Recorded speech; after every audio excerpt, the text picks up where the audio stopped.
കണ്ണൂർ ആറളത്ത് സ്വന്തമായി ഭൂമിയും വീടുമില്ലാത്ത ആദിവാസികൾ പുഴയോരത്ത് കുടിൽകെട്ടി താമസിക്കുന്നുവെന്ന വ്യാജ വാർത്ത പൊളിഞ്ഞു. വേനൽക്കാലത്ത് ജീവിതശൈലിയുടെ ഭാഗമായും വെള്ളത്തിന്റെ ലഭ്യത നോക്കിയും പുഴയോരത്തേക്ക് താമസം മാറുന്നതാണെന്ന് ആദിവാസികൾ തന്നെ വ്യക്തമാക്കുകയും ചെയ്തു. പട്ടയം കിട്ടിയ ഭൂമിയും സർക്കാർ നൽകിയ വീടുമുള്ളവരെയാണ് വ്യാജ വാർത്തയിൽ ഭൂരഹിതരായി ചിത്രീകരിച്ചിരിക്കുന്നത്.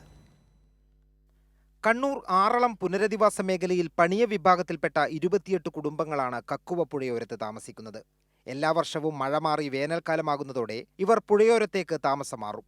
ഫാമിൽ ഭൂമിയും വീടുമുള്ള 10 കുടുംബം, ബ്ലോക്ക് 13-ൽ ഭൂമിയുള്ള 3 കുടുംബം, ചതിരൂർ 110 ഉന്നതിയിൽ ഭൂമിയുള്ള 15 കുടുംബം എന്നിവരാണ് പുഴയോരത്ത് താമസിക്കുന്നത്.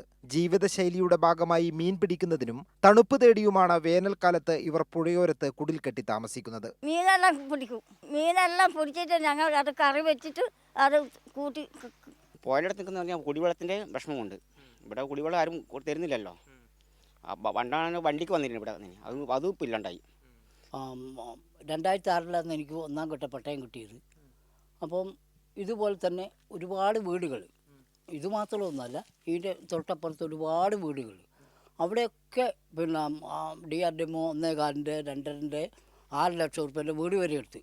ബാവലിപ്പുഴയുടെ തീരത്തും സമാനമായി കുടിൽകെട്ടി താമസിക്കുന്നവരുണ്ട്. സ്വന്തമായി ഭൂമിയും വീടുമുള്ള ഇവർക്ക് റേഷൻ, പെൻഷൻ ഉൾപ്പെടെയുള്ള ആനുകൂല്യങ്ങളും ലഭിക്കുന്നുണ്ട്.